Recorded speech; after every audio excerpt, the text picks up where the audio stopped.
Guys, hope everybody is doing well this evening.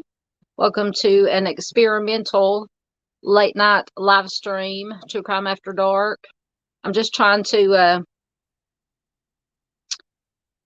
find a time to go live that does not interfere with any of the other creators that I like to watch, because I like to go to their shows and participate in their chats and support them. And they usually go on around 7 or 8 o'clock Central Time, which is my time. So that kind of limits my time, and I'm usually busy during the day, except on the weekends, for doing live. So I'm just trying to just do some experiments and go live at different times and see what happens. Nobody may show up, but that's all right. It'll be on a replay on the YouTube side. I see that one person is here. So anybody that's here, because I can't see who's here unless you leave a comment or something, and it'll show me that who's here, and I can say hi to you.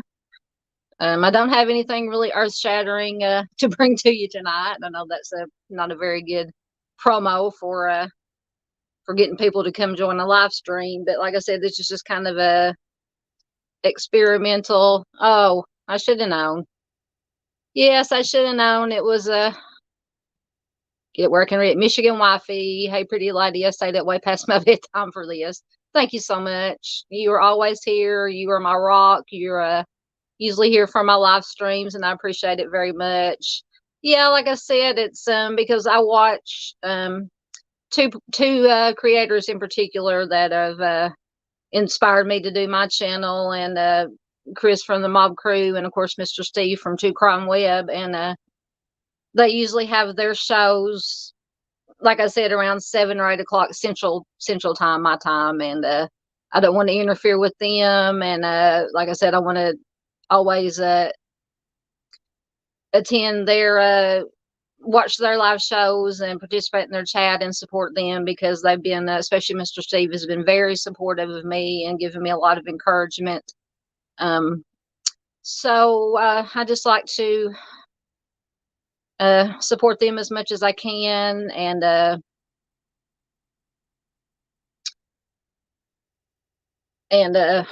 lost my train of thought. I'm trying to read comments and talk at the same time. Let's see. Yeah, I caught the very last little bit of Chris's show tonight. I'm gonna have to go back and watch the replay, because I was when he came on at, I believe, 7 my time, and at that time I was having dinner with my mom and visiting with her. So I just popped in and said hi to everybody there, and probably after I get done with my live stream here, I'll go back and watch the replay of Chris's show, because I had never heard the case. I don't think the case that he featured tonight. So I'm looking forward to going back and watching his show. So tonight, like I said, I don't have anything earth-shattering, because like I said, this is just kind of an experiment of going live at different times to see when my audience viewers would be online and things of that nature, because small channels like mine, I don't have a lot of subscribers, but I'm very appreciative of the subscribers I do have. I think when I checked earlier, I was up to 306, so I'm very excited about that. But anyway, so we will get started, I suppose. So tonight I thought we'd just take a look at, because I've always, my heart for doing this is, of course, the lesser known cases, missing persons, and solved cold cases. But I am interested in the more infamous cases. And I found this, came across this website probably a month or so ago, called oddstops.com. And I think that's what it's called. Anyway, so, and it just has different, it has a true crime section, it has unsolved crime sections, it has celebrity sections, it just has like pictures of different locations where different things have happened. And I came across there's a lot of true crime uh, locations featured on this site, and I just picked out some. I just picked out some that I thought were interesting. Some of the more famous serial offender locations. So we're just going to go through them, and I do have get the slideshows up here, or the slide up there, and I will be reading because there was so much information for some of these locations that I would have had to make like a zillion slides to to read it. So I'm just gonna use the slides as the actual pictures for the locations, and then I'll just go through and read the information about them. And most of these are well-known locations. There's a couple of them that I found that I hadn't really heard a lot about that I thought were really interesting, but most of them, anybody who's here probably already knows about. So the first one, if I can get my slides, is so small. I swear, the older I get, the worse my eyes get. So first, we will take a look at Ted Bundy's childhood home. So of course, everybody knows who Ted Bundy is. Probably one of the most famous serial offenders out there. And this is a picture of his childhood home. And I will see if I can get the information to come up on my tablet about it.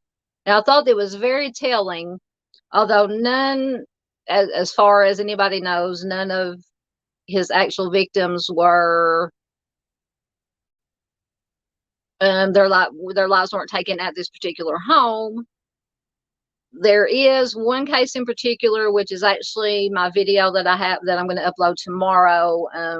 The case of Anne-Marie Burr, which I'd had that in my web browser to do a video on, and I didn't know a whole lot about it. But the more I got to researching it, there is a theory that Anne-Marie Burr could have been Ted Bundy, could have been a victim of a young Ted Bundy, because he did live in this neighborhood. It happened in Tacoma, Washington, and from 1961. He was 14 years old at the time, and there's a lot of compelling evidence that I came across through researching this that would maybe lend to the possibility that Anne-Marie could have been one of a victim of a very young Ted Bundy. Like I said, he was about 13 or 14 years old at the time. So anyway, that will be tomorrow's video that I'll be uploading my true crime file video for this week.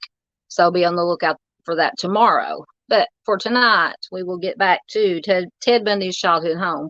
And when I was reading the information about this, it's very chilling to me, the things that he did while he was growing up in this neighborhood.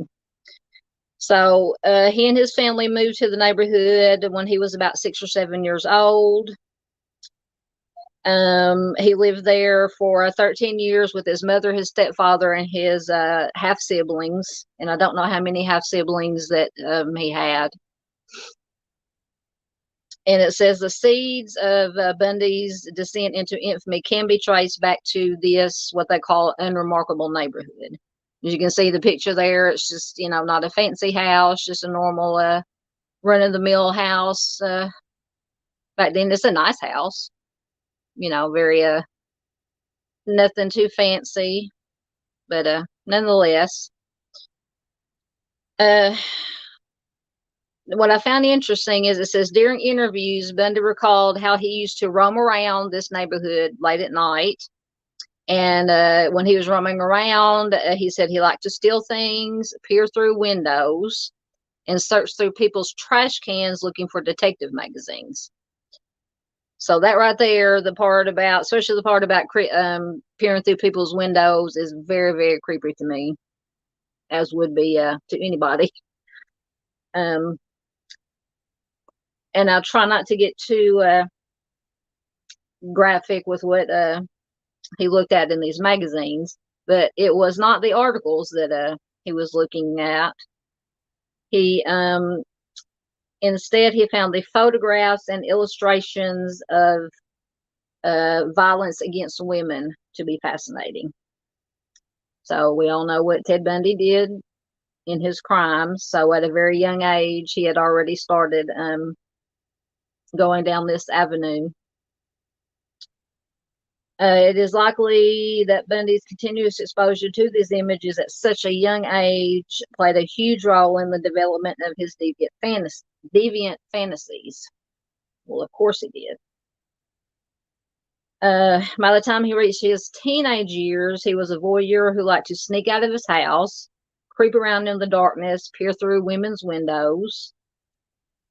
And shortly before he got the DP, he had told a psychiatrist about one deviant activity that he engaged in when he was just 13 years old.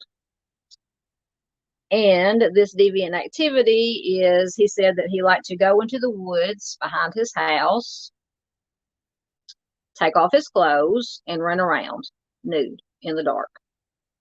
And in his opinion, and I would assume everybody else's, this particular activity marked the beginning of his problems. Well, yeah, he evidently had a lot of problems. And going back to I mentioned earlier about the Anne Marie Burr case, and in the research I was doing for Rhea, the articles I found when he was questioned about his possible, if he was involved with the disappearance of Anne Marie Burr, one of his statements was, and I'm paraphrasing because I can't remember the original quote, he said, no, he said, back then when I was 14 years old, said I wasn't out running the streets and doing this and doing that. But then he has this statement here that he told psychiatrists and other people that he was out running the streets and peering into people's windows and running around naked out behind his house. So that's one thing that I've always heard the professionals say is that, and we all know, if anybody who's studied up on serial offenders and alleged psychopaths, that they're compulsive liars. You can't really trust anything they say. So he definitely contradicted himself with those two statements. All right, lost my place here. So going back to this property, in 2017, the property was purchased by a man named David Trong. He had planned on remodeling it and then flipping it. We all know about house flipping, remodeling it, buying a house for cheap, fixing it up, and then reselling it. And it was only after he bought the house that he learned about its history. So can you imagine buying this house and saying, oh, yeah, by the way, Ted Bundy used to live here, and so on and so forth. And he claims, this Mr. Trong that bought this property, he claims that during the remodeling work, the contractors reportedly experienced a number of strange events. These events spooked them so much that pastors were eventually called in to bless the house. So apparently they thought there was some ghostly activity going on in the house. Definitely some bad juju going on there, regardless if hauntings or not, just given the former occupants of the house. And they gave an example of, on one occasion, a large piece of furniture fell over and moved across the hall. And one of the contractors also claimed that they saw the word leave, L-E-A-V-E, written in sawdust. So that's kind of the cliche. I watch a lot of horror movies, and in a lot of them, they always hear the get out, the voice saying get out. But and here it also talks about Anne Marie Burr, so I'll read you a little bit about it. Although Bundy's first confirmed killing did not occur until 1974, he is considered a suspect in the 1961 disappearance of 8-year-old Anne Marie Burr.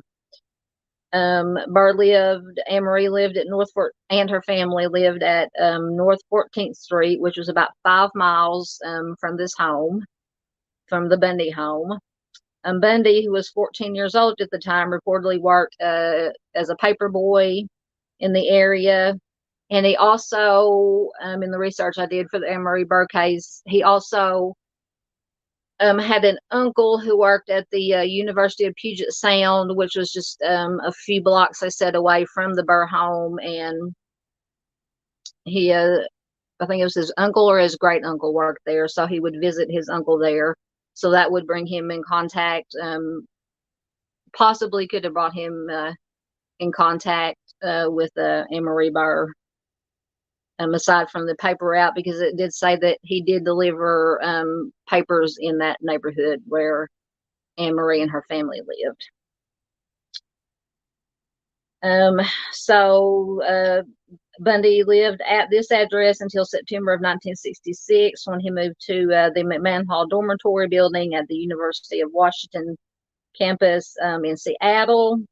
And 2 years later, in 1968, his parents sold this house and moved. So he moved out. Bundy moved out in 66, and his parents sold it in 68. So yeah, and I don't know if the house is still standing or not. Probably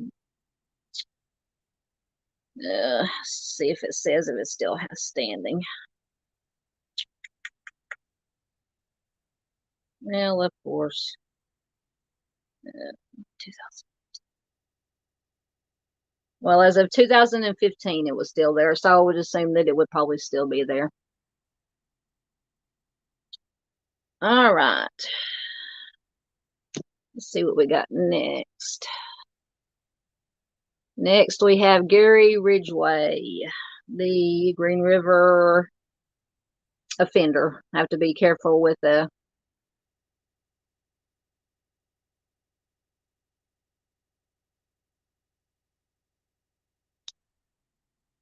welcome, Ryu. Good to have you here. First one on here in Colorado. So you're in Colorado? All right. Welcome. It's good to have you here.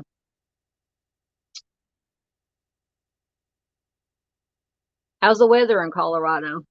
Been getting snow? I have a brother who lives in Minnesota. I don't know if I've been getting the snow up there. I think this week there's a big system that's going to bring some snow up there to the north, and then down here I live in the south. I live in Arkansas, so we're going to, of course, get the storm part of it. So I'm hoping the storms aren't going to be too bad, because this time of year down in the southeast is what they call our second severe weather season, where we get tornadoes and the such. But hopefully it won't be that bad. Right now the temperature here is in that in between stage where if you have the heat on, it's too hot, but if you don't have the heat on, it's too cold. So it drives me crazy. It's typical Arkansas weather. I mean, I've lived here all my life. It looks like I should be used to it by now, but it seems the older I get, I actually can't take the heat or the cold anymore. To me, 70 degrees and 65 to 70 degrees and sunny is the perfect weather. But here in Arkansas, we go straight from winter to summer. We don't get in between. We don't get the nice spring weather or the nice fall weather where we can open the windows and enjoy the nice fresh air. But I digress. So, like I said, welcome, Ryu. I hope I'm pronouncing that right. If not, please correct me. So we will move on to Gary Ridgway, who, well, we all know, like I said, is a Green River offender. I can't use the K word or YouTube will flag me. So this is Gary Ridgway's house in the Seattle-Tacoma area in Washington. As we all know, Gary Ridgway is one of the most prolific serial offenders in American history. During the 1980s and 90s, he took the lives of at least 49 women. And there are some that say that there are more. And I'm trying to think if he was how many, if he was convicted on the 49 and they thought there were more.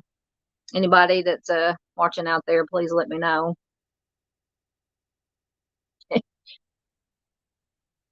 Yeah, Michigan Wifey says, lived in Michigan my whole life, and I complain about the cold every year. Me too. I complain about the cold. I complain about the heat.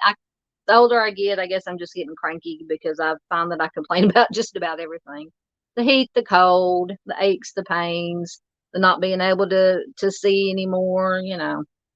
All that good stuff that comes with getting older. Um, but that's just the course of life.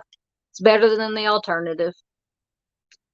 At least I used to have a client because I just recently left my job. I was a home health caregiver for about 10 years. Just recently left that line of work because it just got a little too, it wasn't physically demanding, but it was emotionally demanding. Um, Anxiety, that goes along with caring for, I love caring for my clients, but like I said, just the emotional toll it takes. And so I had to get out of it. But my point was, if I can get back to my point, talking about complaining, I try not to complain a lot, because one client I had, I'd come in and see her every morning and ask her how she was doing. She goes, well, I woke up above the daisies. So like I said, that's better than the alternative. Any day you wake up above the daisies is a good day. All right, so back to Mr. Gary Ridgway. He was nicknamed, he got his nickname due to his habit of dumping his victims' bodies near the Green River in Washington. He managed to elude capture for nearly 2 decades, until his luck ran out in 2001 after investigators linked his DNA to samples that were found on some of his victims. And in November of 2003, he did confess to his crimes, and he entered a guilty plea in order to avoid the DP. Now, he did tell investigators that some of his victims were killed in this house, while others were killed in secluded areas, he said. So there were victims that were that their lives were taken in this house, which is very sad. And he actually sold this house on May 28th of 1999 for almost $113,000, which was 2 years before he was arrested and his true identity was revealed to the world. So he managed to sell the house before he was arrested. Can you imagine, once again, whoever bought the house? And I wonder, I'm trying to think if, and when the house was sold, they might not have even, well, I'm assuming they didn't know, because it said he sold the house before they found out that he was who he was, who he turned out to be. But I'm trying to think, if when you buy a house, if you have to, if some kind of crime or death occurred in the house, if you have to, if the realtors have to let the prospective buyers know that somebody passed away in the house or not, or if they can keep that to themselves. I know I've heard it before, but I'm not sure if it's a law, or if it's just a matter of ethics, saying, to let potential buyers know that somebody passed away in a house before they buy it. But if somebody out there watching knows, please let me know. All right, so that was Gary Ridgway's house, and like I said, he claims that there were some of his victims were lives were taken in the house. Lone Pony, welcome. Thank you for being here. Says, I think it's state by state. Very interesting topic, by the way. Well, thank you very much. Like I said, this if you're just joining in, this is just kind of a experiment. Like I said, nothing earth shattering that I'm going to be revealing here, but just experimenting on times to do my live streams to see when my viewers would be on, because I have limited times because I share a house with my mother to keep an eye on her. So I have some limited times that I can that I will do live streams because I want to spend as much time with my mom as I can. And plus, like I stated earlier, there are other creators that I support and admire very much, other true crime creators that I like to, I don't want to interfere with their shows, overlap with their live streams, because I do like to go and watch their shows and support them. Yeah. So I think it's state by state. Okay. So thanks for that. I didn't know if it was, I was thinking that it wasn't actually like a law that you had to tell them, but like I said, maybe a matter of ethics or think something of that nature. So thank you for your comment, Lone Pony. I appreciate it. All right, let's see if there's anything. Yeah, it says after he sold the house after before he was arrested and was finally revealed to the world. All this would have undoubtedly come as a horrific shock to the new owners. Well, yeah, to say the least. Yeah, it would have been a shock. And I wonder too if these, because I'm not given the actual addresses of these houses, because on this website it does give the actual address. I'm not giving them just because people, we know how some obsessed people will go and visit these houses, which I don't think is right. I mean, especially if there's the house is occupied, that people live there. That wouldn't be right to bother those people that live there. All right, let's see what we got next. Next we have, oh goodness, now we have John Wayne Gacy. And of course the picture has to have the inset picture there of him in his clown get up. If you've never watched any of my videos before where I've talked about it, I hate clowns, can't stand them. So I can't even look at a picture of John Wayne Gacy there in his clown get up. The only, and like I said before, I watched a lot of horror movies. I cannot watch any horror movies that have clowns in them, evil clowns. One exception. The only movie I've ever been able to watch with that involved a clown was the original. I believe it was in the movie. It was a TV miniseries, the original It, where Tim Curry played Pennywise. That is the only movie or TV show or anything that I've ever been able to watch with a clown in it. So, yeah, needless to say, I have a clown phobia. And a doll phobia. I hate dolls. And it's weird. I'll qualify that by saying I hate creepy dolls. I like but like the little pretty porcelain dolls with the little blonde hair and the pretty dresses. Those are the kind of dolls that creep me out. I know that's probably really weird, but I'm a weird person, so I guess that would make sense. But anyway, let me get back to Mr. Gacy. Now, we all know that most all of his victims were buried in his house, in the crawl space underneath his house. Lone Pony. Lone Pony says, I hate giant bunny rabbits. It's all good. Yeah, bunny rabbits. when I think of giant bunny rabbits, especially it's close to Christmas, if anybody's ever watched A Christmas Story, and where Ralphie comes down dressed in the pink bunny suit, that just cracks me up every time. But yeah, giant bunny rabbits, yeah, that I could see that.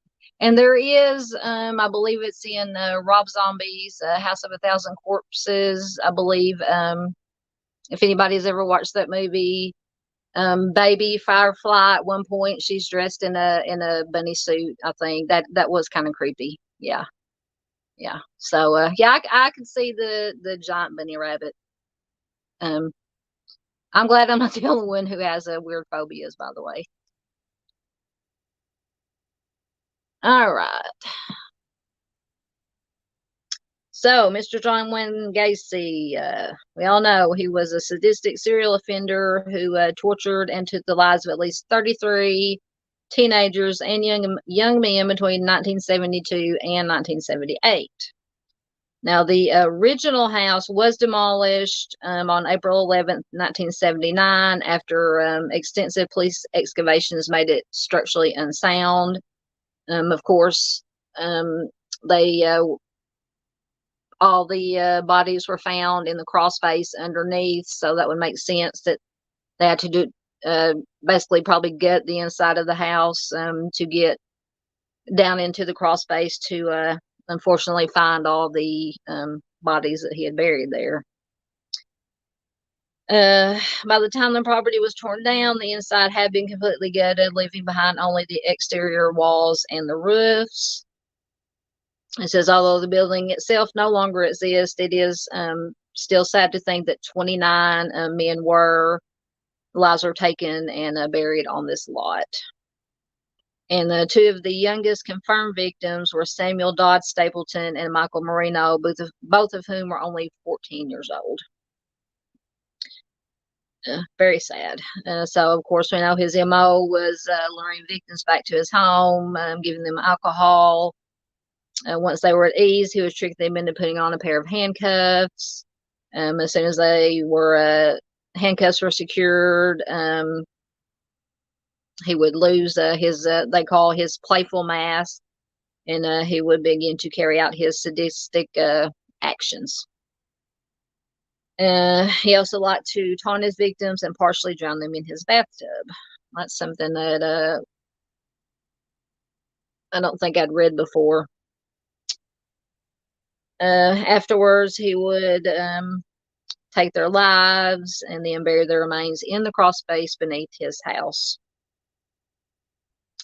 It says towards the end of his crime spree, there were so many bodies in the crawl space of his house that he had to start dumping them in the Des Plaines River. And in 1980, he was found guilty of 33 charges of homicide and sentenced to the DP. And on May 10th, 1984, he did get the DP after spending 14 years on death row. So that was the end of Mr. Gacy and the clown. I swear, I gotta quit looking at. I'm sitting here looking at it on my pad. I gotta quit looking at that picture. It's freaking me out. All right. Next, we have Robert Hansen. Let me go back. And if you have not heard of Robert Hansen, he was known as the Butcher Baker. He operated in Alaska. And I'm going to have to look up, and if anybody of you out there watching knows, are there a lot of known serial offenders in Alaska? I've never really, this Robert Hansen is about the only one I've found from Alaska. But so I'd be interested to know if there are, sorry, my camera keeps, got to get this better set up here. As you can tell, I don't have a fancy setup here. I got me and my camera and a chair and a little table here. I'll have to get me a better setup because my camera didn't like to stay in place. So anyway, if you do not know Robert Hansen, he is committed. He was from Anchorage, Alaska. He was nicknamed the Butcher Baker. And I have done a video about Robert Hansen. You can find it. I'm trying to think of what playlist that it's in. Maybe an infamous true crime. You can just go to my homepage of this channel. And I think it's under infamous true crime, but it's the Butcher Baker. And he was called the Butcher Baker because his family, his dad owned a bakery, and he worked at the bakery when he was a teenager. So that's how, and then he went on to become a serial offender. So that is how he got the nickname the Butcher Baker. So he took the lives of at least 17 women between 1971 and 1983. In one case, he brought a victim back to his house while his family was out of town and chained her up in the basement. So we know that at least one person was killed in this house. The other victims, he was a pilot or had a pilot's license, and he used a small plane to fly many of his victims out to a cabin out in like a wilderness remote area of Alaska. He would set them loose in the wilderness so that he can hunt them down like animals, basically.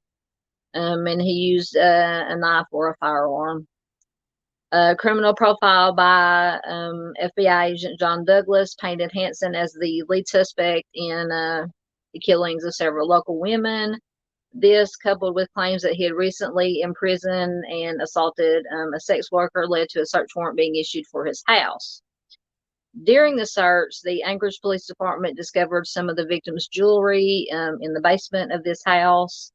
They also found newspaper clippings about the crimes and a map that Hansen used to record the location of multiple burial sites where he buried some of his victims.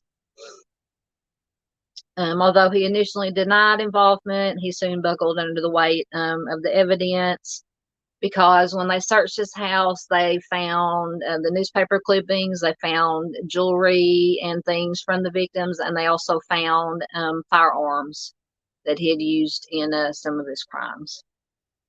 So, faced with all that evidence, he buckled under the weight of the pressure that was being put on him, and subsequently he admitted to dozens of assaults and homicides. And in exchange for being able to serve a life sentence in a federal prison, he agreed to help the authorities locate some of the victims' bodies. So he had, and in the video I did about him, I had one of the slides. He actually had a map where he had mapped out and put X's on in the places where he had buried some of his victims. So that's how, and I can't remember exactly how many of the bodies or the remains that they were actually able to find. But on February 27, 1984, he was sentenced to 461 years in prison without the possibility of parole. And in 2014, he passed away in prison at the age of 75, and I believe it was natural causes that he passed away of. So this was one of the more, in my opinion, one of the more sadistic killers, just for the fact that he would basically kidnap these women and put them on this plane, fly them out to the wilderness, and set them loose, and like I said earlier, hunt them like animals. It was just horrifying, deplorable, and very, very scary, very sad. All right. Anybody has any questions, comments, anything else? Like I said, this is just a kind of a loose chat. If there's anything else anybody else wants to talk about or comment on, any other cases or or anything going on currently, feel free to throw a comment in there. And like I said, this is a loose format, open chat. I just had this slideshow ready because I didn't know if anybody would actually show up. But I'm proud. There's 5 people here. Thank you so much. And for a small channel like mine, that is very I'm very appreciative that anybody shows up to live streams, especially this late at night. So it is very very much appreciated. All right, we'll see who we have next. Well, now we get to Jeffrey Dahmer, and this is Jeffrey Dahmer's apartment, and we all know what took place in Mr. Dahmer's apartment. So I have the picture I have is the red outline there, and the apartment, the actual apartments have were torn down in 1992. But the outline, that red outline you see there, is in the middle is where the apartments were. The inset there on the top left is the apartments when they were still an aerial view of the apartments. But they were, as I said, they were demolished in 1992 after Dahmer was sentenced to life imprisonment. So between May 1990 and July 1991, Dahmer took the lives of 12 of his victims at the Oxford apartments. And we all know the story. He lured men back to his apartment, borrowed from them money to pose for photo shoots. Once they were inside, he would usually drug them with sleeping pills and strangle them. In 3 of the cases, we know about he injected the boiling water or hydrochloric acid into their skulls while they were still alive. Apparently, he did this because he wanted to basically make them into zombies who would do his bidding. And following after he took their lives, he dismembered them in his bathtub, stored their organs in his refrigerator. He also cleaned their skulls with bleach so that he could keep them for a shrine. And of course, this habit of keeping his victims' remains eventually led to his neighbors complaining about the foul odors coming from this apartment. And when confronted about it, he came up with excuses to explain the stench. This one I found, I know this topic is not funny, but for one example he claimed that several of his pet fish had died. So that's where the stench supposedly came from.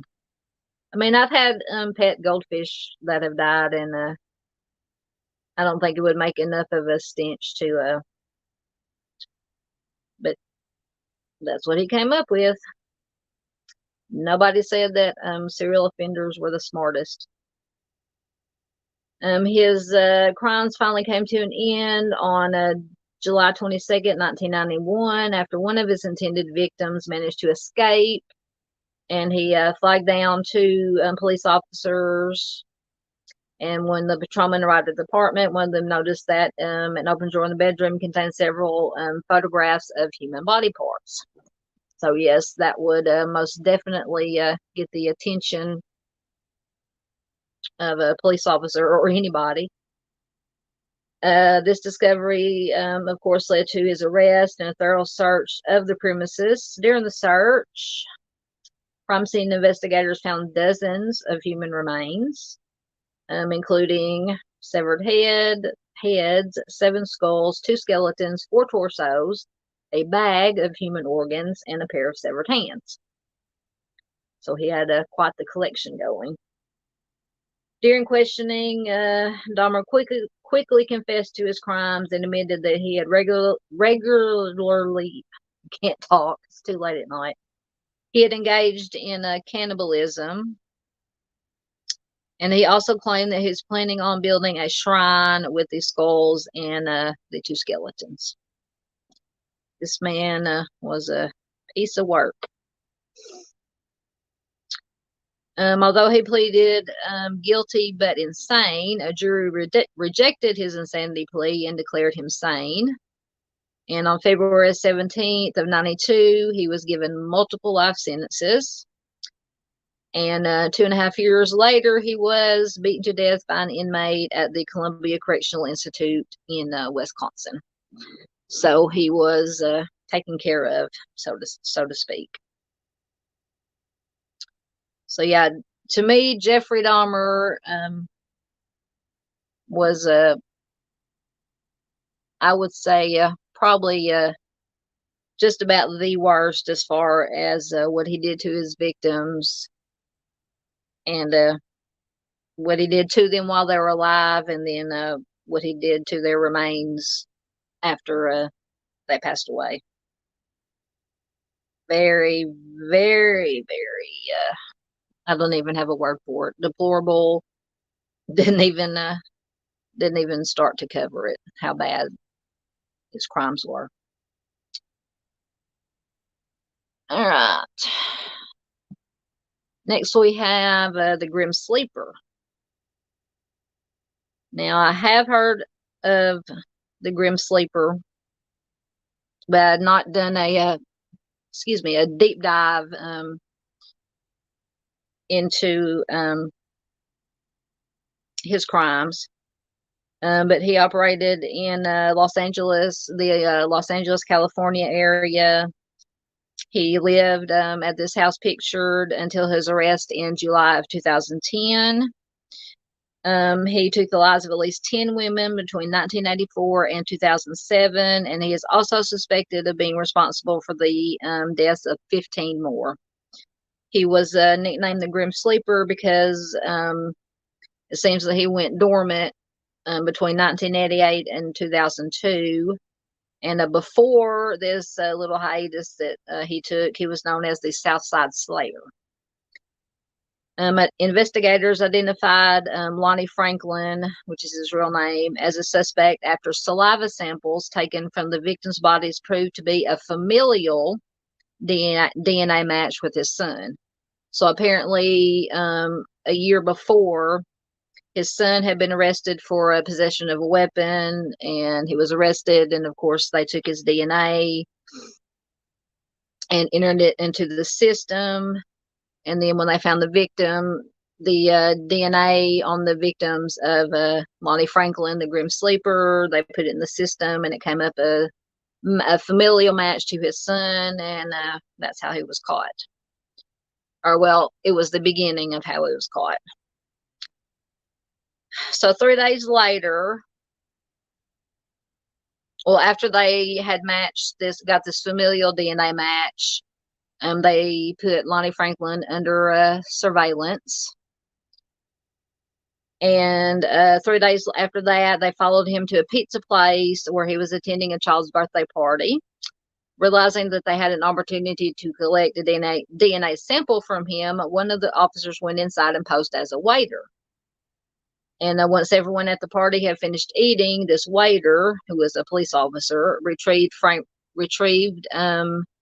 his fork, napkin, a glass, as well as a leftover pizza crust.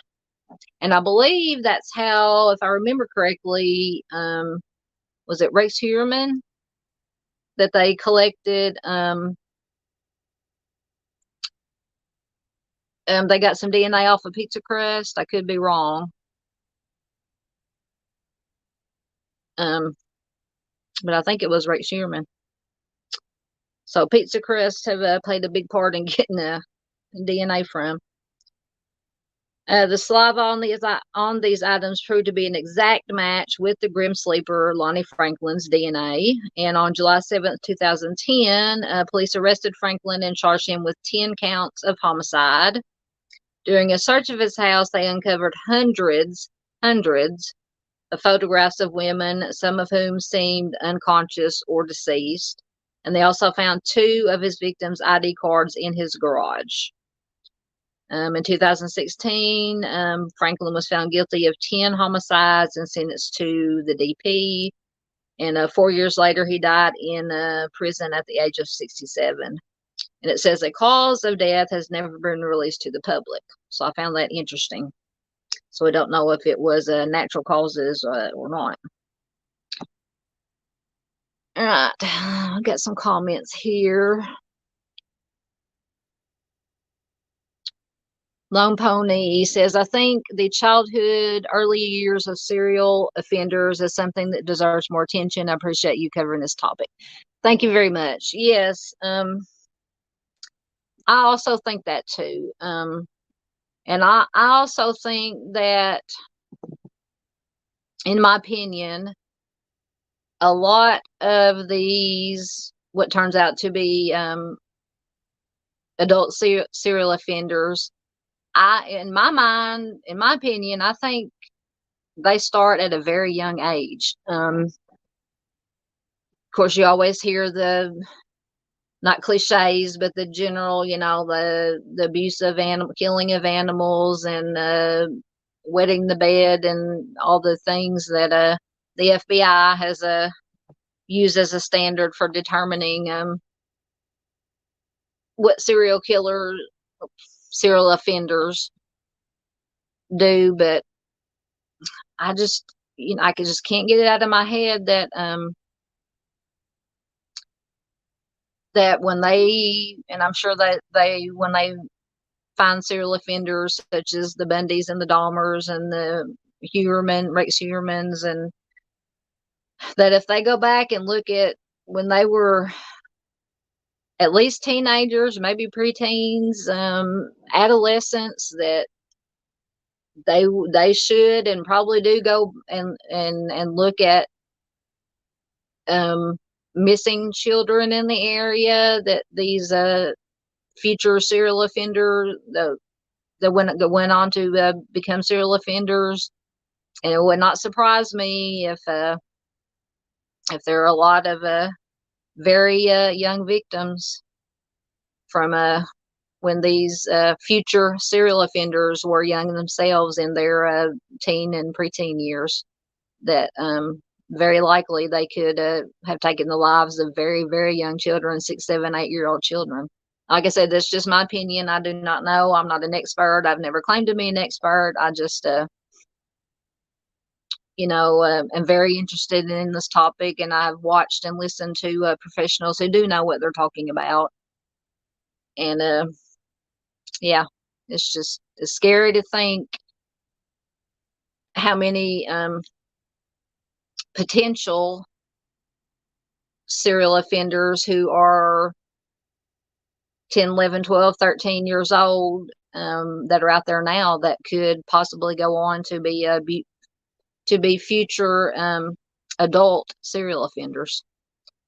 But if any of you think the same as me, please let me know in the comments. But that's just I've always thought that because you don't just wake up in your, I mean, I guess you could. Anything is possible, but you just don't wake up in your 20s, 30s, and 40s and say, hey, I'm going to start taking the lives of people.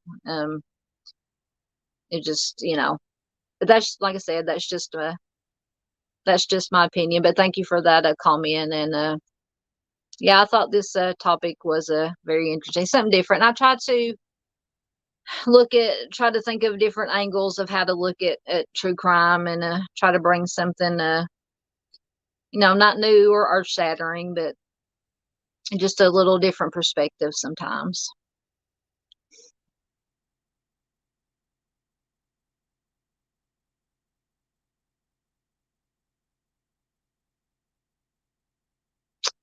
Rue, hope I'm saying your name. Yes, got snow earlier this week, but all melted. Sun almost always shines here on Western Slope. Good vid. Thank you so much. Yep, I like snow if I don't have to get out in it. Of course, here in Arkansas, we very rarely get snow. If we do get any winter weather, it's ice. And contrary to what now, So living in the South, I live in Arkansas. The big joke is, and it's not really a joke, is people down here do not know how to drive on snow. Swear to God. Between that, don't know how to drive on snow, and then if they even mention on the in the local weather, if they even mention what we call one of the four-letter words, the snow word, SNOW word, they will go out and buy toilet paper, bread, and milk. What are you gonna do with toilet paper and bread and milk? You gonna make milk sandwiches to eat if you get snowed in? It just drives me bats. I tell you, these people down here. Now I can drive if the snow is not, if there's not like 2 or 3 feet of snow. I can drive on snow. You just got to go slow and steady. Ice is a different story. I refuse to drive on ice anymore. One of the few times I drove on ice, it's been 4 or 5 years ago when we got an ice storm. I ended up in the ditch. I barely missed a sign by about 2 inches, hitting a road sign, and I was trying to go to work. And I immediately called my office and said, I'm in the ditch, and if I can get out of the ditch, I'm turning around and I'm going back home.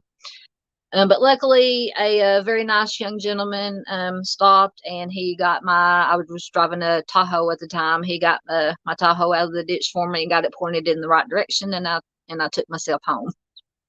So that was my one and only, or the last time that I attempted to drive on ice. So yes, it's true. Everybody makes fun of us Southern people that can't drive on snow, but it's true. It's true. Now, they're not everybody. There are people who down here who can drive on snow, but just like people just lose their minds when it snows down here. I just never understood it.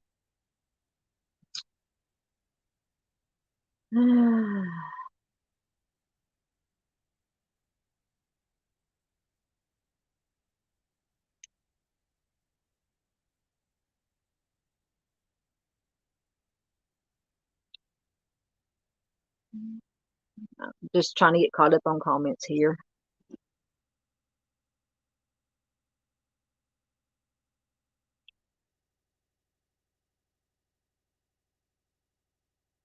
And Rose says, left Spokane, Washington in the 80s. It seems so many serial offenders there, like Colorado, much better. The Yates guy took the life of a girl, Melanie, the last one I knew of her younger sister.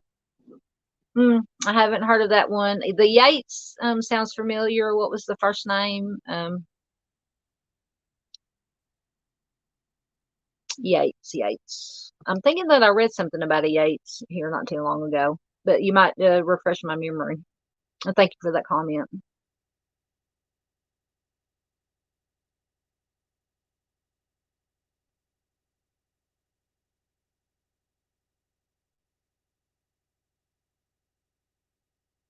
Double homicide in CDA.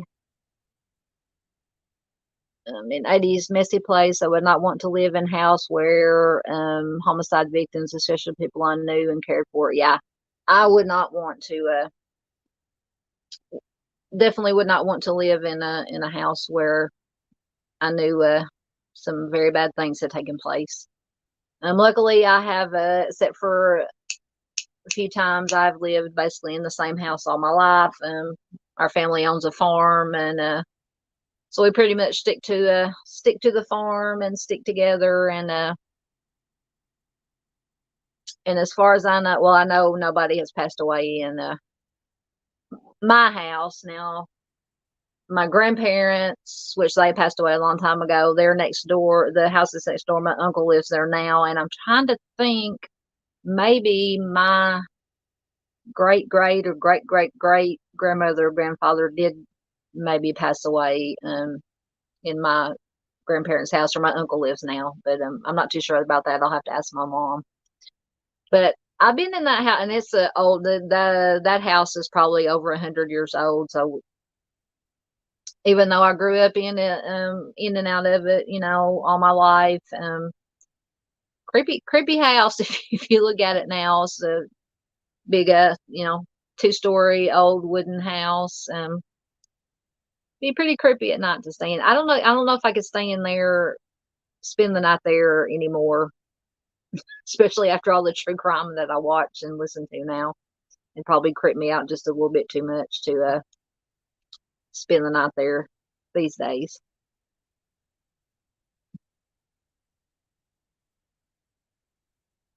Yeah, Lone Pony says snow is fine, ice is deadly. Absolutely. I've seen so many really bad wrecks from people trying to drive on ice, and it's not a good thing.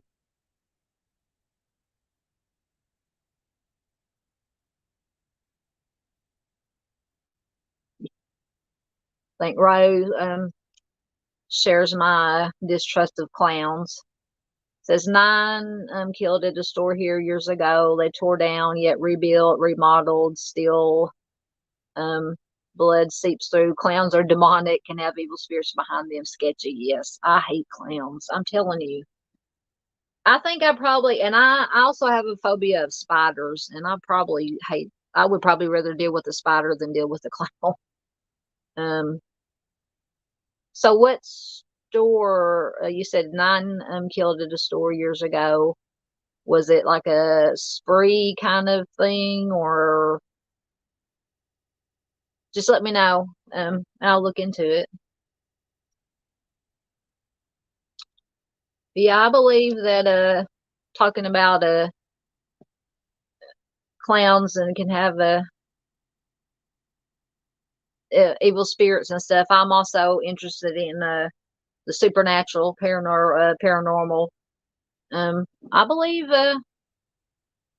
Well, qualify this by saying I'll truly believe it when I see it kind of girl, but um, I have seen some weird things in my time that could be paranormal related. So yeah, and I actually do have a second channel, Southern Gal Mysteries. I don't have a whole lot of time to do videos for that, but I cover some paranormal stuff on that channel. Which reminds me, I'm gonna have to get over there and get a couple more videos put up on that channel. But yeah, I agree with you with the clowns. I definitely do not like clowns.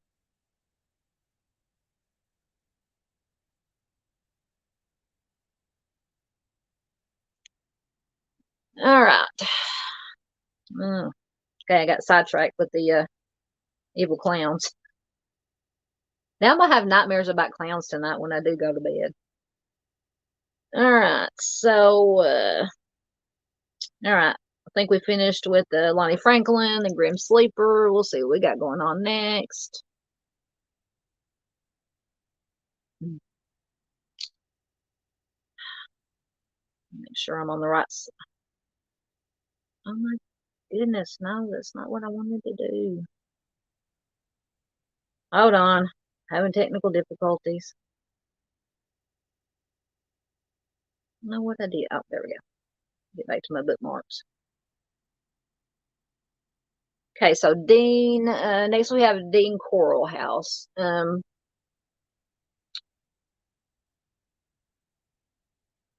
Dean Coral, I have not done a deep dive into and researched Dean Coral a lot, but I have heard the name. So this is Dean Coral's former house. It is in Houston, Texas. And Dean Coral was a sadistic serial offender who tortured and took the lives of at least 28 teenagers during the early 1970s. He was nicknamed the Candy Man because he owned and operated a company called Coral Candy Company. During his crimes, he was aided by 2 teenage accomplices who agreed to lure victims back to his house in exchange for money. And I think I first heard of this because I watch a lot of ID Channel. I probably watch ID Channel if there's nothing else on. I'll just put it on ID Channel and binge watch. But I think one of the programs on ID Channel did a story about Dean Crow because I remember the accomplices that he had. So when the victims went inside, they were usually given alcohol or drugs, and then once again tricked into wearing handcuffs. That seems to be a standard operating procedure for a lot of these serial offenders because I think it was John Wayne Gacy we talked about with the handcuffs, and maybe Dahmer with the handcuffs. But I mean, that's a good way to subdue your potential victims is handcuffs. Once they were incapacitated, they were either tied to the bed or handcuffed to a plank of wood that was nailed to one of the walls. At that stage, Coral would assault them for days on end until he finally decided to take their lives by strangulation. It says of the 28 homicides that he committed, 8 took place at this address. So there were 8 victims that were actually killed at this house. Very, very sad, very scary. Before moving to Pasadena on March 7th of 1973, the former Army soldier and candy company owner was living in an apartment in northwest central Houston. His crimes finally came to an end on August 8th, 1973, when one of his accomplices, so he had 2 accomplices, actually shot him at his house. Now, I think that's the thing that I remember about that was that one of his accomplices killed him. And I think, yes, Lone Pony says, I think I saw this in 92, very famous Texas case. Yes, because I think they had, was it body cam footage? Well, it was in the 1970s, so I don't know if they had body cams. But they had some, unless I'm thinking about another case, they had some kind of footage of where they were talking to one of the accomplices. And I don't know if it was before or after. I think it was after it was the accomplice that killed this Coral guy. And that maybe he had showed them they had some kind of shed or something where they took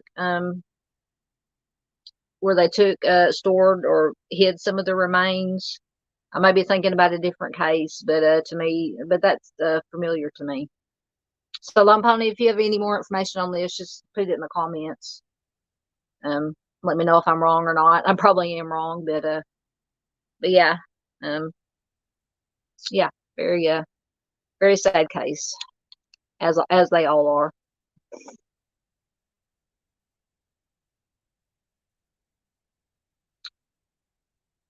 All right, I think that was all on Mr. Coral, but yeah, so this house, let's see if it's still standing or not. As of 2020, it was still standing. Unknown if anybody is living in it.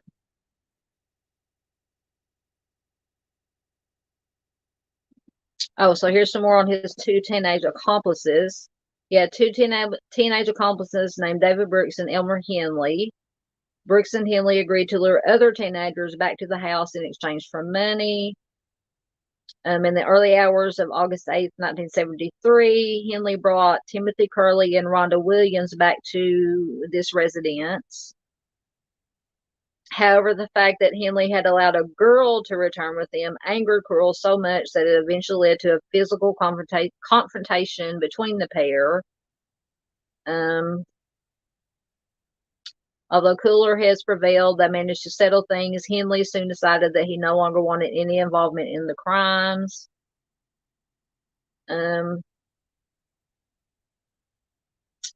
When Coral was assaulting Timothy Curley, a bewildered Rhonda asked Henley if he was going to do anything about it.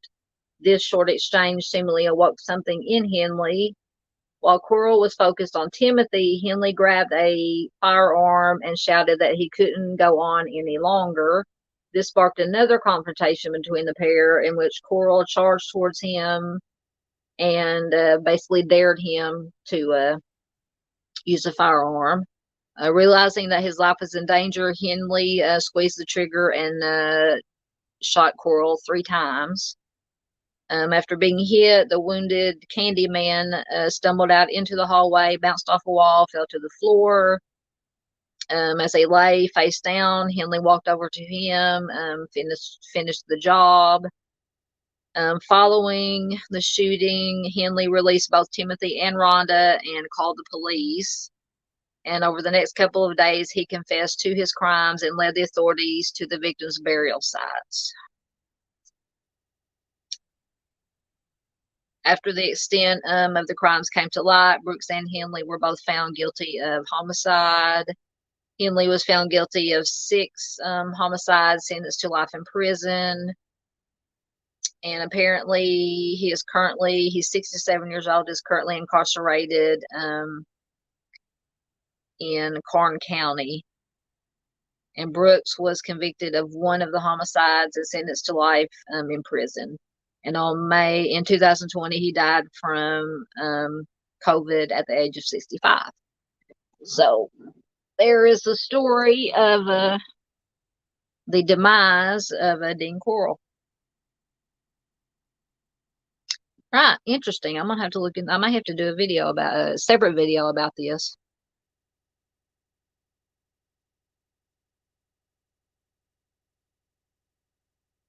Yeah, Lone Pony says that's what I remember. Someone he knew told on him. Yep.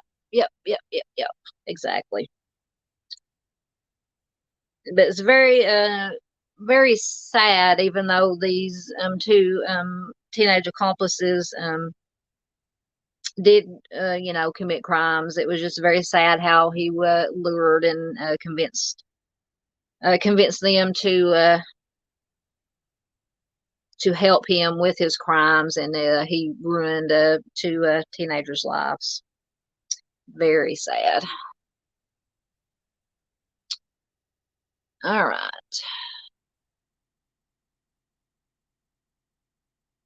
Next, we're going to go back to Jeffrey Dahmer again.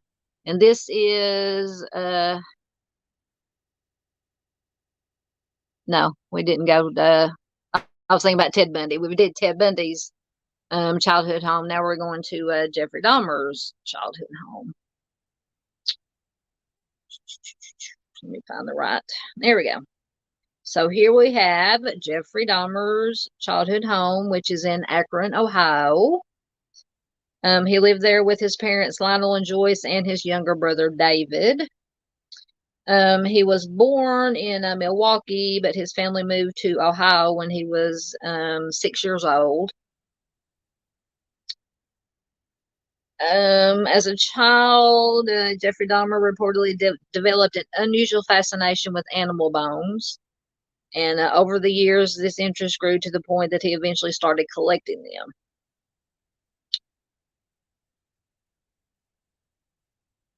Although this morbid obsession started before he moved to Bath Road, it is likely that the patch of woodland at the back of his home gave him enough privacy to nurture it. There, hidden among the trees, he could do what he wanted to. I'm not going to squirrels, chipmunks, and other roadkill. So a lot has been made, because I've read up, of course, obviously a lot on Jeffrey Dahmer. A lot has been made of his fascination with animal bones. Now, but as I've stated before, I grew up on a farm. I still live on a farm. We have acres and acres. Our family is a farm family. So we had lots and lots of wooded areas to roam around in and play in. That was basically mine and my brothers and cousins' playground when we were growing up. And we would come across animal bones. We wouldn't necessarily play with them, but we would, maybe pick them up. And, our little game was trying to decide what kind of animal they could have come from. And we may have, put them in piles. So to me, the interest, now there are varying degrees of, you could have an interest in animal bones and you could have an obsession with animal bones. So maybe Um, Dahmer's had more of an obsession with animal bones, but they always, in everything I've read, especially when it comes to his father Lionel, they said, Lionel should have known that something was wrong with him because with Jeffrey, because he liked to play with animal bones. Well, to me, other things that he did would if I was his parent, would have disturbed me more than the fact that he liked to or he was interested in animal bones. Um, as a teenager, Dahmer started abusing alcohol and fantasizing about dominating and controlling a male partner. By that time, he had realized that he was attracted to men. His first attempt to act out these fantasies ended in failure. After becoming fixated on a male jogger who regularly ran past his house, he eventually got up the nerve to ambush him with a baseball bat. Fortunately, for some reason or another, his intended target decided not to jog past that day. So, um, thank goodness for that. During this period, his parents' marriage was falling apart. Their relationship was an unhappy one. They constantly argued. They made one last attempt to fix things. All hope of this was lost when Lionel learned that Joyce had a brief fling while she was out of state at her father's funeral.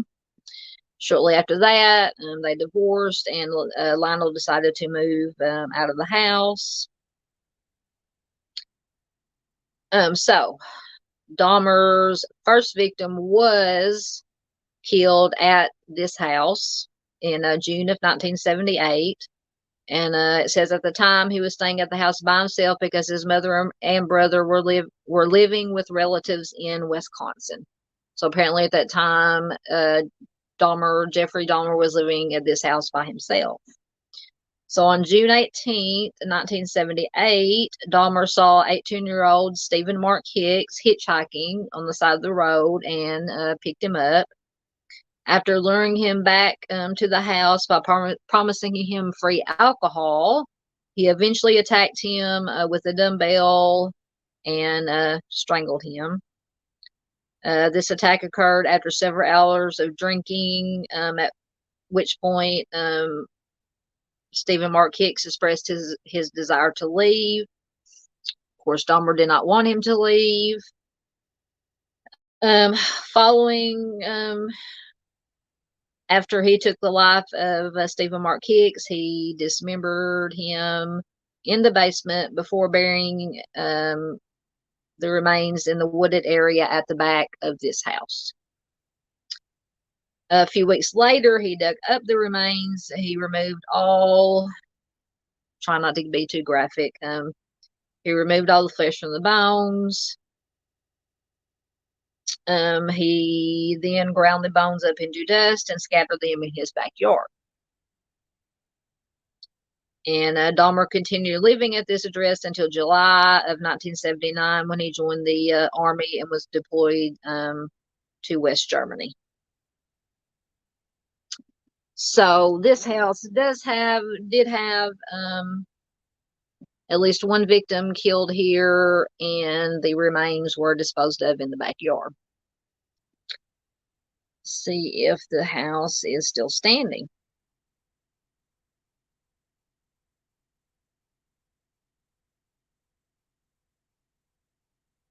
As of 2014 or maybe 2017, it was still standing. It says that Stephen Mark Hicks was Dahmer's first known victim and that he was killed just 4 days before his 19th birthday. When he went missing, his family hired a private detective to track him down, and his parents did not find out what happened to their son until 13 years later when Jeffrey Dahmer confessed to killing Stephen Mark Hicks. So, feels so bad for that family. They had to wait 13 years to find out what happened to their son. Very sad.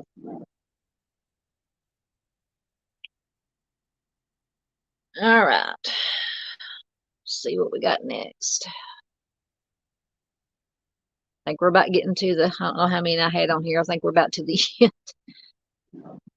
Oh, so we have some more Jeffrey Dahmer. This is Jeffrey Dahmer's grandmother's house, and I do know, I believe at least 3 people lives were taken in this house, if I remember correctly. But we shall read and see. So this is Jeffrey Dahmer's grandmother's house, and it is in Wisconsin. And by 1981, it says that Dahmer's life was quickly spinning out of control. He had right before he had enlisted in the army, had been employed to West Germany. He was a combat medic. He had been discharged from the army, and he was back living with his father Lionel and his stepmother Sherry. His drinking problem had gotten worse, and it made it impossible, almost impossible, for him to find a steady job.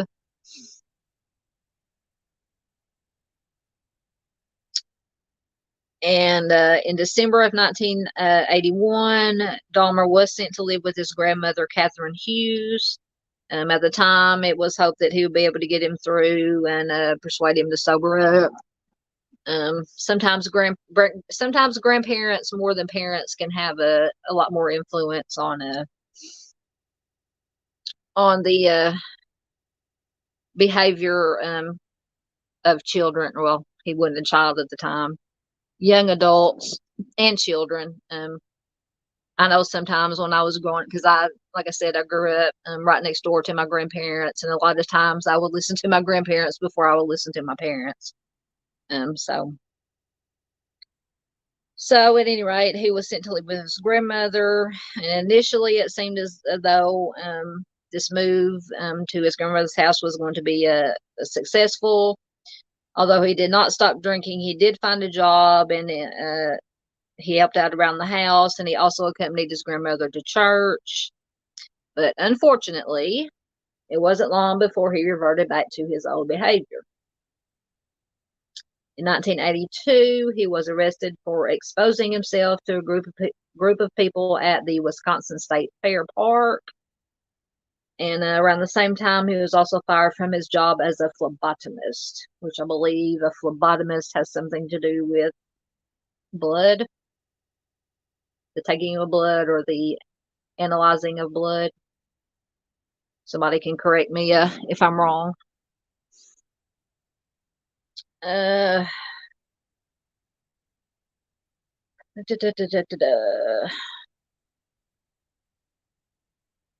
Lost my place. Sorry. Although Dahmer committed his first crime at his childhood home, his crimes began while he was living at this address in the suburbs of Milwaukee. Okay, make sure I was on the right one. In September of 1987, he lured 24-year-old Stephen Toomey to the Ambassador Hotel, drugged him, took his life while he slept. After that, he put Toomey's body in a suitcase and brought it back to this house, where he spent 2 hours dismembering it and breaking the bones down into smaller pieces. From that point on, he started trolling for victims in bars and luring them back to his grandmother's residence. Between January of 1988 and March of 1989, he claimed the lives of 3 victims, 2 of whom were killed in the basement of this house. By the fall of 1988, Catherine Hughes, who was his grandmother, had grown tired of her grandson's drinking and odd behavior, to say the least. She also did not like the fact that he kept bringing men back to their house. Consequently, she decided that it was time for him to find a place of his own.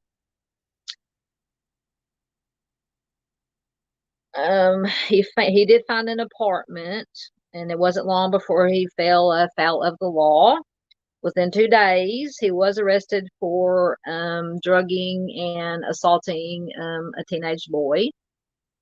In March of 1989, he moved back in with his grandmother while he was awaiting sentencing for this crime. A few days later, he lured 24-year-old Anthony Sears back to this house, strangled him, once again dismembered him in the bathtub. And on May 23rd of 89, he was sentenced to 1 year in jail and 5 years probation. However, he was allowed to leave prison on day release as long as he kept his job as a mixer at the Milwaukee Ambrosia Chocolate Factory. So he worked at a chocolate factory. So I would not, I'm not even going to go there. I was going to go say, I don't know if I would eat any chocolate from the Ambrosia Chocolate Factory, because if Dahmer worked there, there is no telling what he might have added to the chocolate, but we won't go there. So 10 minutes later, he was released on parole. And after moving back to his grandmother's house for a short period of time, he eventually found a new place to rent, which was the Oxford Apartments, where we've already went over the Oxford Apartments, that is where the bulk of his victims were taken. Does any information? This house. So James Doxtator, Richard Guerrero, and Anthony Sears were all, their lives were taken and they were all dismembered at this location. Stephen Toomey, his body was brought there. And the remains of Toomey, Doxtator, and Guerrero have never been found. Dahmer preserved Sears' skull and stored it in his work locker for 9 months. And then he brought it with him when he moved to this house in May of 1990.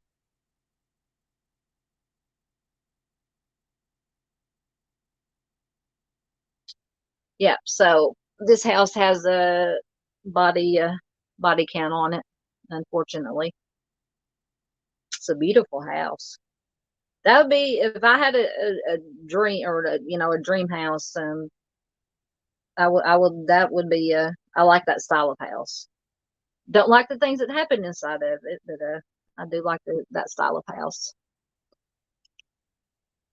Let's see.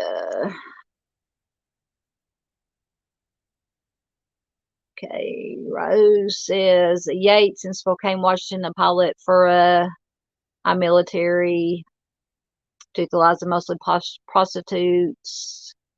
Okay, yeah, I think I remember. I think I know what you're talking about. I'll have to research it some more. Yeah, thank you for that. I'll have to look into that. But yeah, that rings a bell now that you said that. Lone Pony. Out of all the deplorables, Dahmer's interviews were the closest the public has seen from someone so evil. Absolutely. To me, Dahmer and Richard Ramirez are in my opinion, one of the two most evil. Of course, I think all serial offenders are evil, but Dahmer and Richard Ramirez, the Night Stalker. I can't, once again, going back to me not being able to look at pictures of clowns because I have a phobia of clowns. I cannot look at pictures of Richard Ramirez, because to me, if there was ever a devil in the flesh, it would be Richard Ramirez. Just the eyes are just emanate to me, just radiate pure evil. Even when because you see that famous picture of him when he was in court, turning around looking kind of back and smiling. Even his smile is evil. If a smile could be evil, that is an evil smile. It's just chilling. It just chills me just to think about it.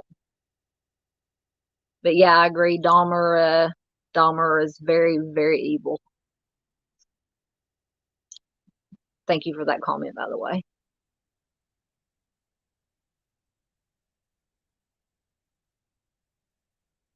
Pony says I'm signing off, but the one common denominator is how normal all these houses look. You just never know. Exactly. And thank you, Lone Pony, for tuning in and hanging out with me. I appreciate it. But yeah, you just never know. I mean, it is scary to think that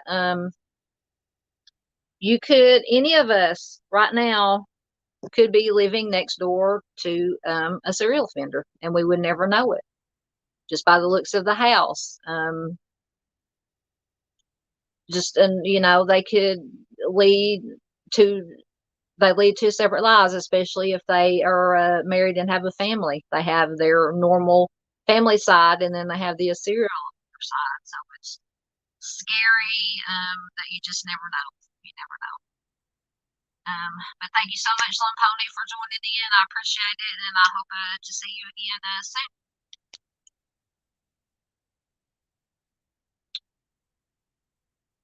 All right. Now, this is one, Kendall Francois. This is one that I had not come across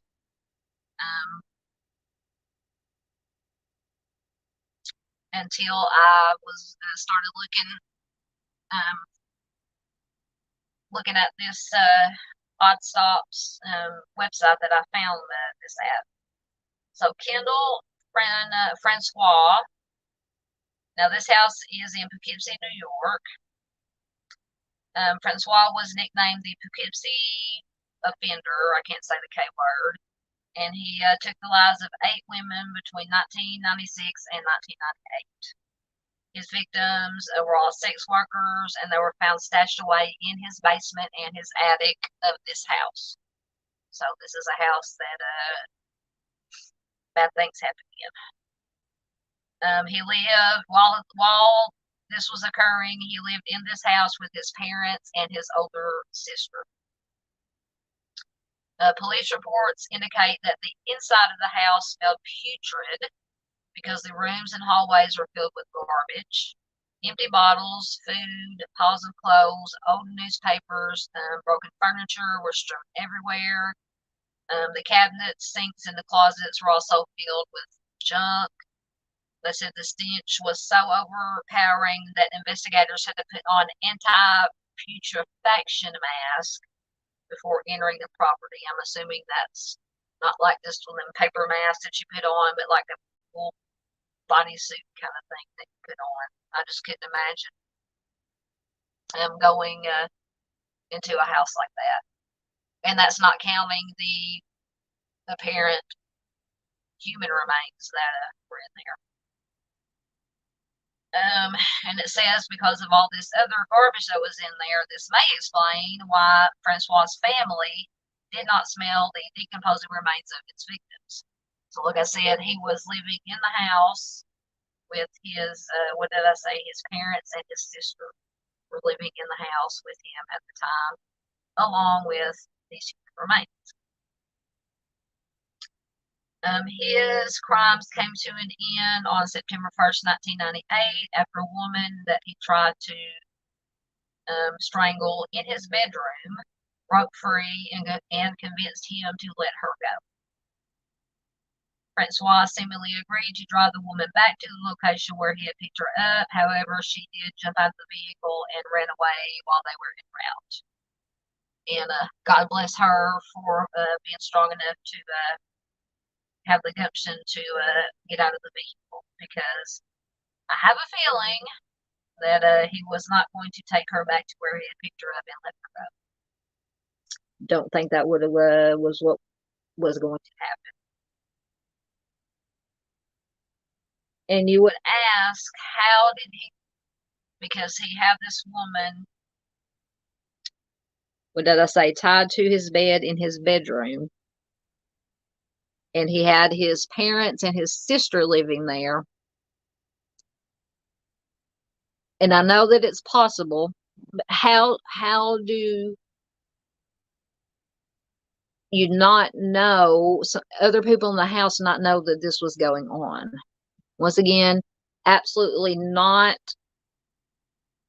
blaming, shaming any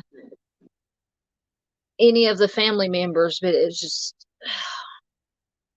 I just, if he was living there by himself, yeah, but his parents and his sister were living there with him, and they had absolutely no idea that this was going on.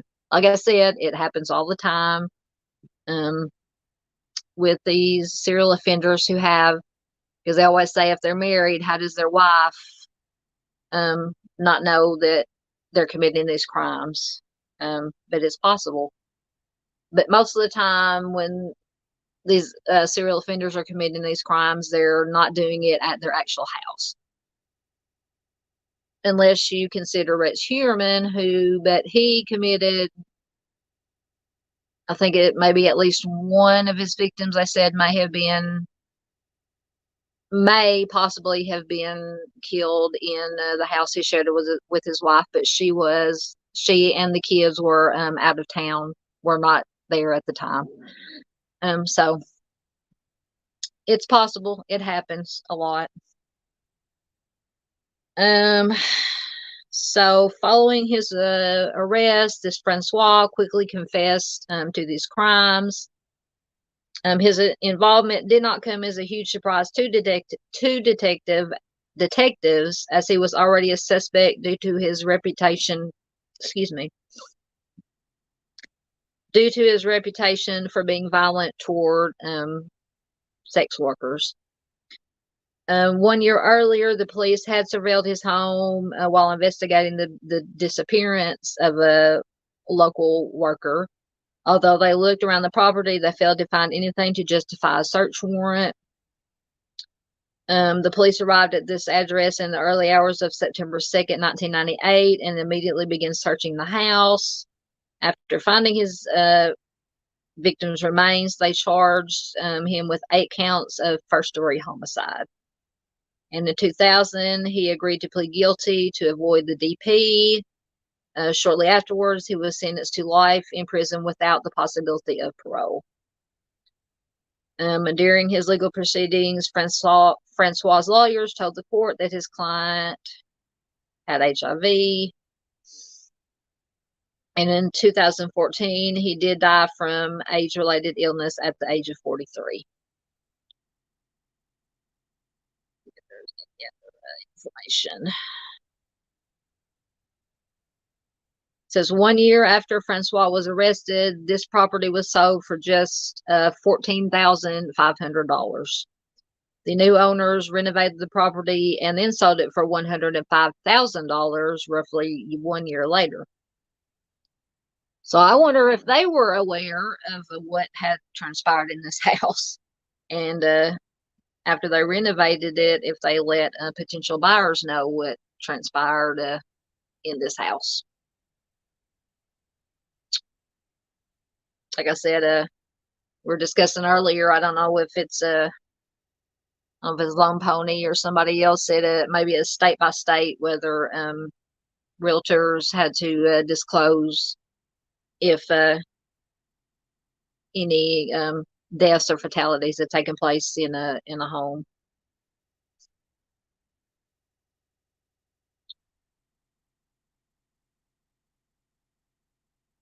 Just reading to see if there's anything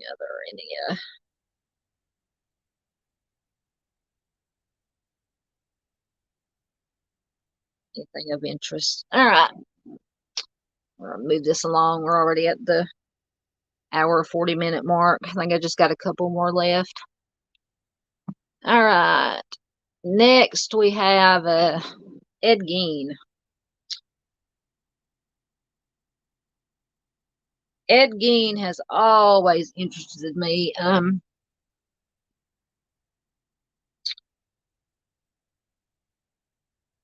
And I believe if anybody's still here, correct me, Ed, one of the characters in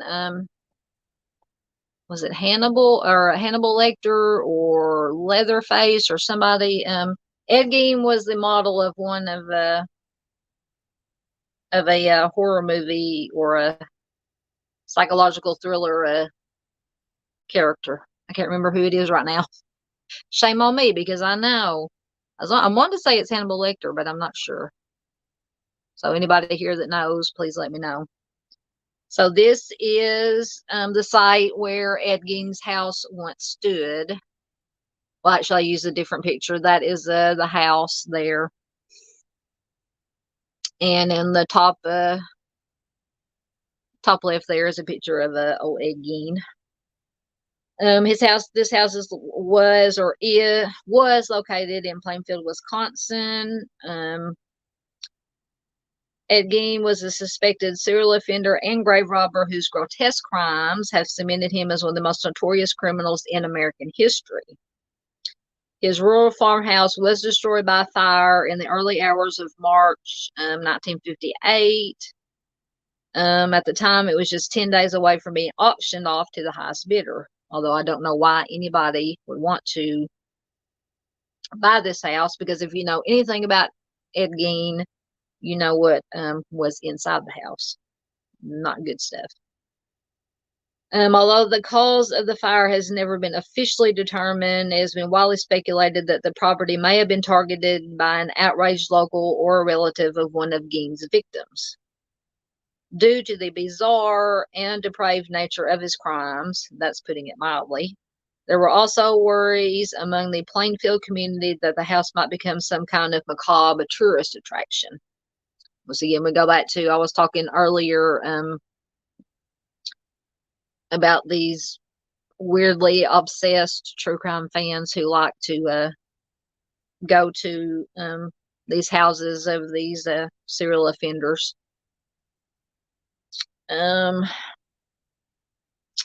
Notably, the local authorities showed little interest in investigating the suspected arson attack. I can't blame them there. Gein was a handyman who lived at this farmhouse with his ultra-religious mother, Augusta. So that gives me Psycho vibes. If you watched Psycho. Augusta was a domineering woman who purposely isolated her son from the outside world, and by all accounts, she forbade him from living a normal life. Over the years, Gein reportedly developed an unhealthy attachment to his mother. When she passed away in 1945 at the age of 67, he was devastated. Not only was he now alone, but he had also lost the most central figure in his life. Following his mother's death, he attempted to preserve her memory by boarding up all of the rooms that she had regularly used. Meanwhile, the rest of the house gradually sank into squalor. Gein's shocking crimes came to light in November of 1957 after he became the prime suspect in the disappearance of a hardware store owner named Bernice Warden. When the police searched the handyman's farm, they discovered Warden's dismembered remains hanging upside down in a shed.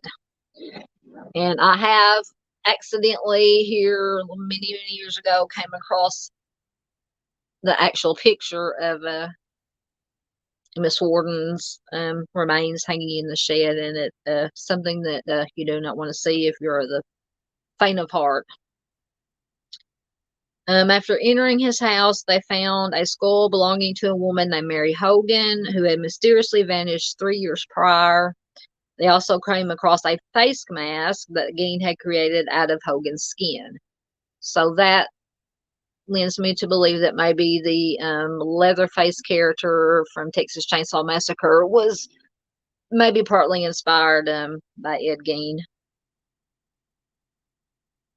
And of course, from that point on, it only got worse. Gein was a prolific grave robber who has spent the last 10 years digging up local cemeteries at night.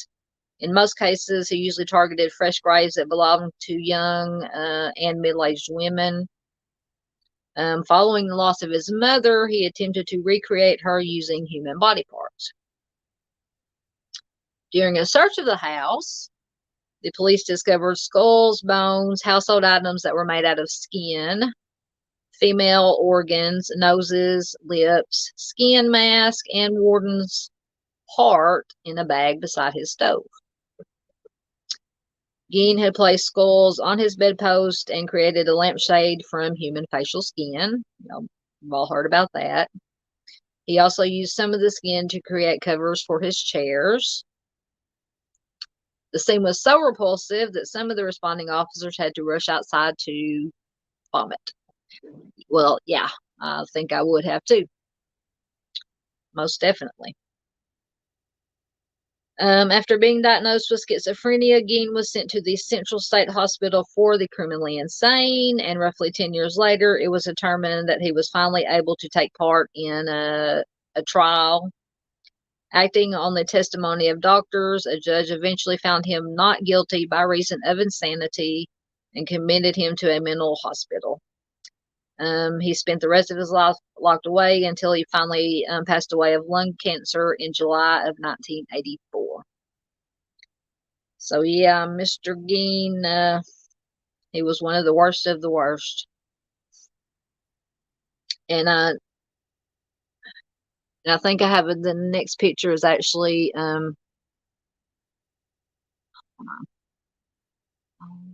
not, sorry, having technical difficulties. Yes, this picture is a picture of the inside of his house.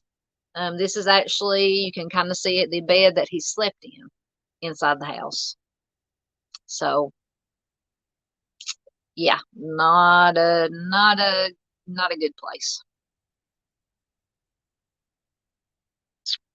Don't know how people could live like that. All right. Yeah, I think this is our last. Yes, this is the Toy Box Killer's trailer. And this is one, the Toy Box Killer. I think I had once again watched a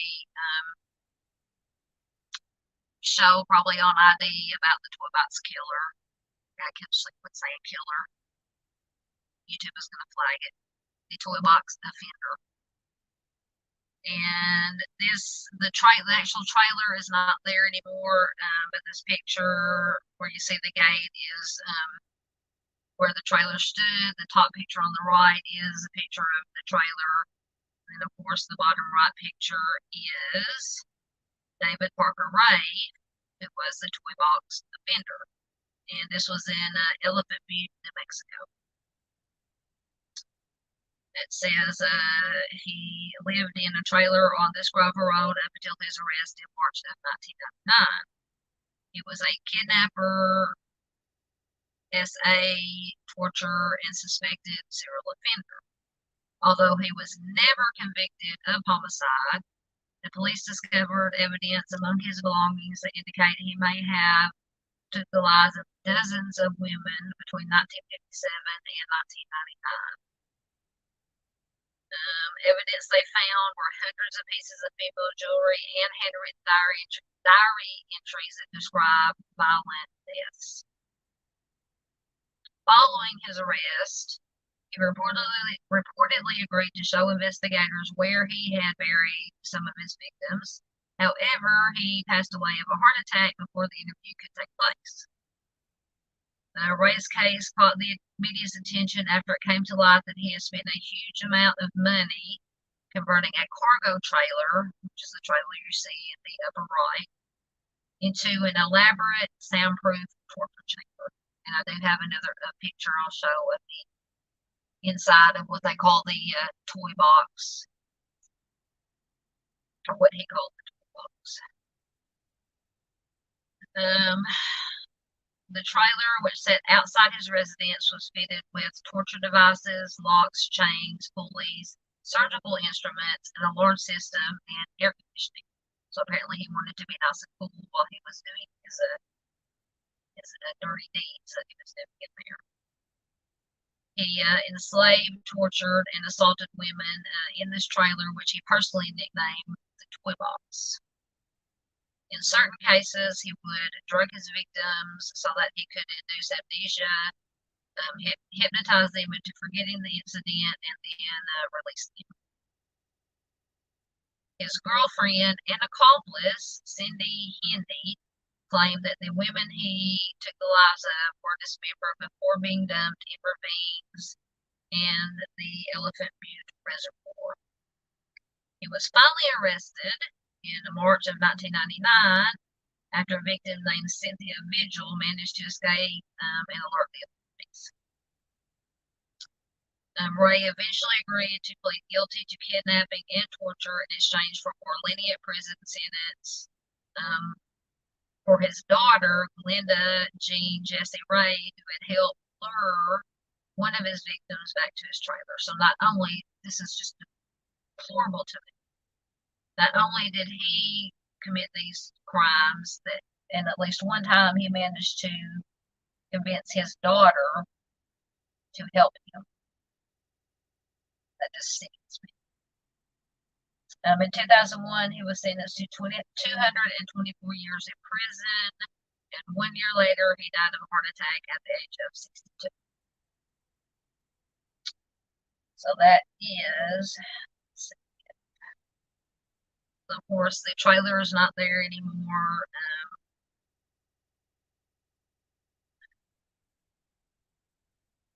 And I have a picture of the inside. This is a picture of what he called the toy box torture chamber or Satan's Den. When police looked inside it, they were shocked to find a gynecological chair, medical instruments, modified drills, chains, cages, hooks, and other torture devices that he had crafted by him.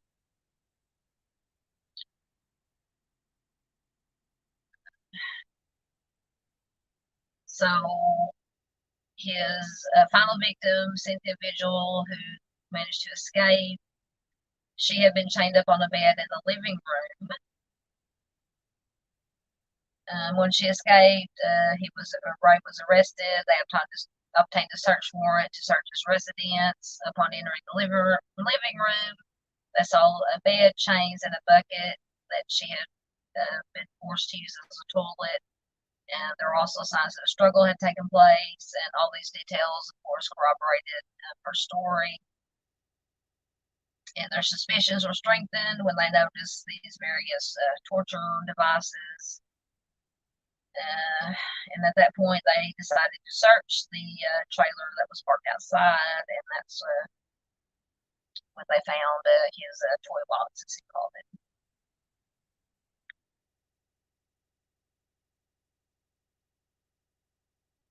Apparently, after abducting a victim, he liked to play them a tape recording of his own voice. In this tape, and I'll read some of it. It says, "Hello there, me." I'm not going to say the word. "Are you comfortable right now? I doubt it. Wrist and ankles chained, gagged, probably blindfolded. You were disoriented and scared too, I would imagine." And the rest of the recording detailed how they were going to be assaulted in his playroom. And it also warned them that they would be whipped or shocked with an electroshock machine if they got out of line.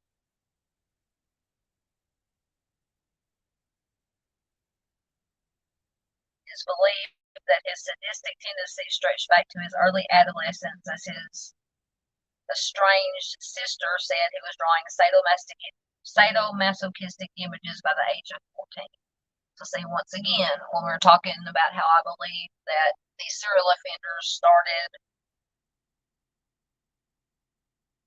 at a very early age, by the age of 14, he was already drawing very bad images.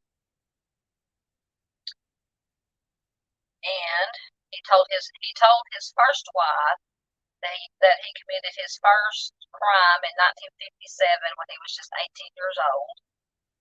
He claimed that on that occasion he tied a woman to a tree, tortured her, and took her life. So I'm telling you, in my opinion, This was he said he was 18. He told his wife he was 18, but by 14 he was drawing these images, and I would just about be 99.9% sure that